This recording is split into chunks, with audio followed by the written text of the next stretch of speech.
Ustaz, di Putrajaya semalam Ustaz ada sebut mengenai amalan di mana Allah mempercepatkan ke syurga, tapi Ustaz tidak menyebut amalan apakah di akhir semalam. Jadi diminta kalau misalnya Ustaz hari ini boleh terangkan amalan apakah yang Ustaz sebutkan semalam. Baik. Assalamualaikum. Ada soalan, amalan apakah yang bisa mempercepat seseorang untuk bisa masuk ke dalam surganya Allah Subhanahu wa taala. Ada beragam jenis amalan dalam Al-Quran yang memberitakan kepada kita jika diamalkan itu maka seseorang akan berpeluang masuk ke dalam surga, bahkan dengan begitu cepatnya. Bahkan di antara mereka ada yang mendapatkan syafaat Allah sehingga masuk surganya tanpa hisab. Tanpa hisab. Amalan pertama ada di Quran surah ketiga Ali Imran ayat 31. Paling kiri sebelah atas di mushaf. Qul in kuntum tuhibbunallaha fattabi'uni yuhibbukumullahu wa yaghfir lakum dzunubakum. Katakan Muhammad pada semua umatmu, jika memang mereka semua serius mencintai Allah, pasti serius. Jadi amalan pertama itu adalah amalan mencintai Allah Subhanahu wa taala. Cinta kepada Allah. Al-mar'u ma'aman ahabba. Seorang itu akan bersama dengan yang dia cintai. Bukankah kalau Tuhan cinta dengan anak akan cepat bawa anak kemanapun? Tuhan cinta dengan puan, dengan istri akan dibawa kemanapun? Jadi seorang yang mencintai sifat cinta itu akan memberikan perhatian terbaik bagi yang dicintainya. Maka yang pertama kata Allah, Qul in kuntum tuhibbunallah. Katakan Muhammad, jika ada di antara umatmu yang serius mencintai Allah. Jadi mesti sungguh-sungguh. Karena kalimat ini bisa saja dihapus kalimat kuntumnya. Kalau kita hapuskan di luar Al-Quran, bisa kita berkata begini, Qul in tuhibbunallaha. Atau Qul in tuhibbullaha. Kuntumnya dibuang. Itu artinya sekedar cinta saja. Jadi kalau sekedar cinta, semua cinta. Saya nak tanya puan semua, apakah kita cinta dengan Allah? Semua akan jawab cinta. Semua akan jawab cinta. Tapi kata Allah, saya tidak berpuas dengan ucapan. Karena cinta itu butuh pembuktian. Dan ini akhwat-akhwat ni yang belum menikah ni, jangan maulah diberikan kata-kata wangi surga itu. Ya, angin surga. Bila ada pemuda bercakap, ayolah naiklah denganku, aku mencintaimu. Jangan dengar tu. Katakan padanya, buktikan cintamu dengan menuliskan namaku di buku nikah kita. Catat tu bikin status ya. Cinta tu butuh pembuktian. Bukan naik motorsikal bersama, seakan dunia milik berdua, yang lain tak ada.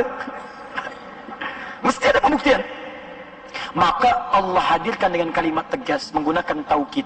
Di dalam ilmu nahwu tu kana wa akhawatuha, kuntum, kana, kanat, takunu. Kalau dia bertemu dengan fi'il mudhari, maka fungsinya berubah menjadi taukid, penguat, serius. Kata Allah, kalian mesti serius. Jika serius mencintai Allah, maka amalan cinta itu dibuktikan dengan fattabi'uni. Ikuti semua tuntunan Rasulullah SAW. Ikuti. Karena itu tuntunan Nabi itu komplit sekali, komprehensif, lengkap. Sila perhatikan, tuan-puan lihat, tak ada dalam kehidupan tuntunan macam Islam yang memberikan tuntunan lengkap dari bangun tidur sampai tidur lagi kecuali dalam Islam. Sila bandingkan, compare dengan keyakinan lain, tak akan ditemukan. Kita ni bangun tidur saja sudah ada tuntunannya. Sila. Semua pekerjaan kita itu ada doanya. Doa itu sesungguhnya formula tuntunan dari Nabi. Coba saya nak tanya ya. Kalau kita bangun dari tidur, kita baca apa? Alhamdulillahilladzi ahyana ba'dama amatana wa ilaihin nusyur. Tahu dari mana? Itu ada di Abu Daud, nomor hadis 1367 sampai 1369. Doanya ada di Al-Bukhari, nomor hadis 181. Caranya, kata Ibnu Abbas, kana Nabi sallallahu alaihi wasallam, adalah kebiasaan Nabi sallallahu alaihi wasallam, idza staiqadha min naumihi, jika beliau bangkit dari tidurnya, fajalasa, maka sunnahnya duduk sejenak. Jangan dulu bangkit, karena kita belum sadar penuh tu.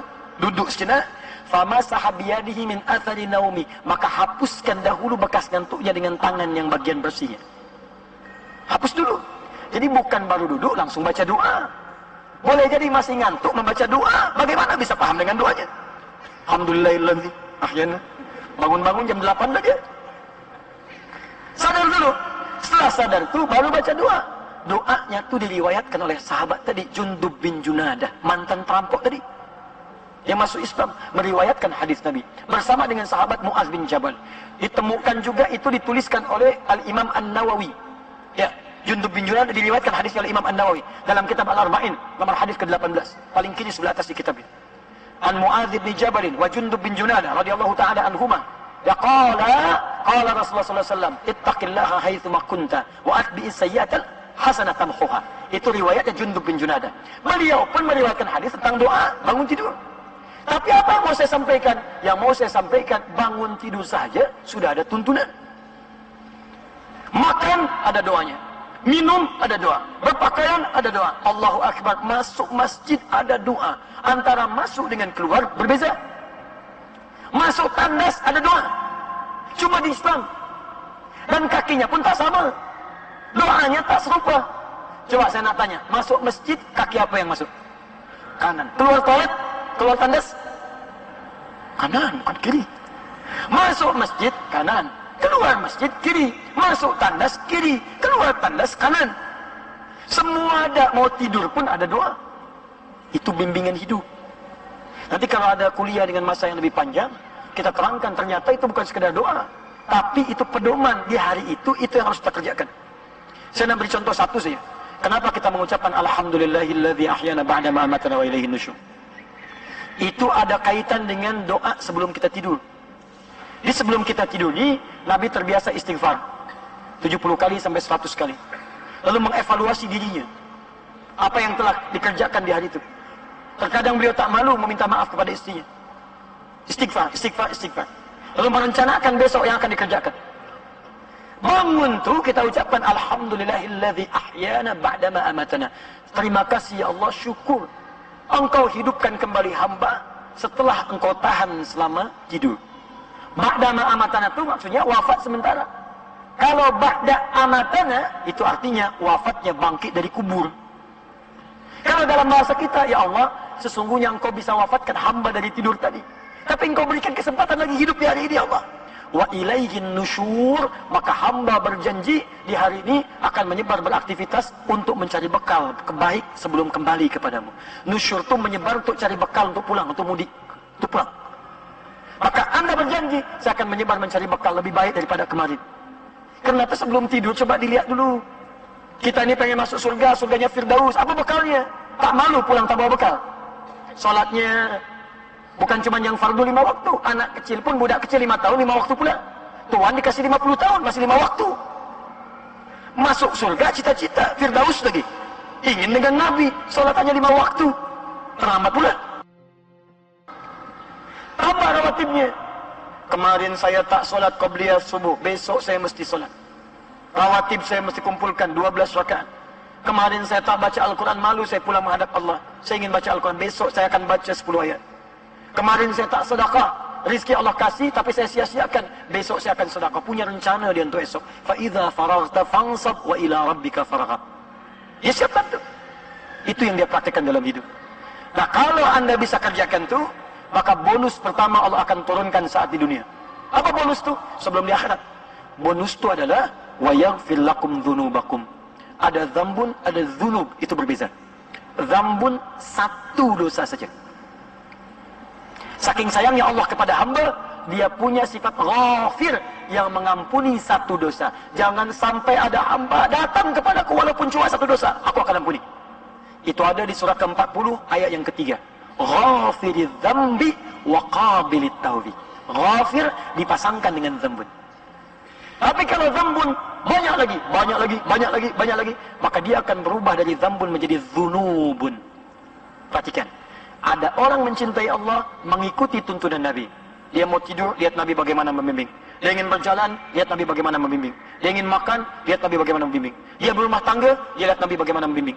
Diikuti oleh dia, maka apa yang pertama Allah berikan? Allah akan ampuni semua dosa-dosa yang pernah ia kerjakan selama hidupnya. Dan ciri orang yang diampuni dosa itu, dia akan dijaga selama hidupnya untuk tidak berbuat dosa lagi. Itu ciri diterima dosa kita, diterima taubat kita.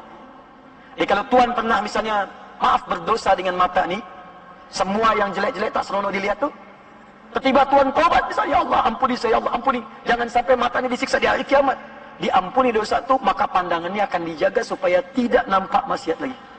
Begitu melihat, dipalingkan, melihat, palingkan, sehingga enti dengan maksiat. Ya. Nah ini seluruh ujung tubuhnya dari ujung kepala sampai ujung kaki dijaga oleh Allah sampai dia wafat menghadap pada Allah Subhanahu Wa Taala. Saat dia pulang menghadap Allah, cepat dia masuk surga dan langsung dikumpulkan, bahkan dijemput oleh Nabi Muhammad SAW di Telaga Kautsar. Dikumpulkan dengan 3 golongan utama yang lain. Pertama, syuhada, orang-orang syahid di jalan Allah. Bukankah para syuhada masuk surga tanpa hisab kalau dia benar? Ya kan? Yang kedua, as-siddiqin, orang-orang yang jujur. Maksudnya jujur itu apa? Dia menggunakan Al-Quran sesuai dengan fungsinya dalam hidupnya. Tidak merubah isi Al-Quran, tidak keluar dari jalan Al-Quran. Siddiqin, jamak dari kata siddiq. Orang pertama yang mendapatkan gelar siddiq, Abu Bakar as-Siddiq. Bukankah Abu Bakar as-Siddiq masuk ke surga tanpa hisab? Salihin, orang-orang soleh. Bukankah banyak orang soleh dijamin oleh lisan Nabi masuk surga tanpa hisab? Sahabat-sahabat bukankah soleh? Bukankah baik semua? Anda akan tergabung dengan orang itu. Dan semua nabi-nabi, kalimatnya nabiyin. Beberapa nabi saja, anbiya. Semua nabi, nabiyin. Surah ke-21 Al-Anbiya berkisah tentang beberapa nabi saja. Tapi nabiyin, semua nabi. Dari Nabi Muhammad sampai Nabi Adam AS. Semua. Berkumpul semua. Nah, keterangan itu ditemukan di Quran surah keempat ayat 69. Paling kanan di pertengahan di mushaf. وَمَنْ يُطِعِ اللَّهَ وَالرَّسُولَ فَأُولَٰئِكَ مَعَ الَّذِينَ أَنْعَمَ اللَّهُ عَلَيْهِمْ مِنَ النَّبِيِّينَ وَالصِّدِّيقِينَ وَالشُّهَدَاءِ وَالصَّالِحِينَ وَحَسُنَ أُولَٰئِكَ رَفِيقًا. Dan itulah teman terindah, terbaik, anugerah yang paling indah yang mampu kita dapatkan dari Allah Subhanahu wa taala. Allah taala alam bissawab.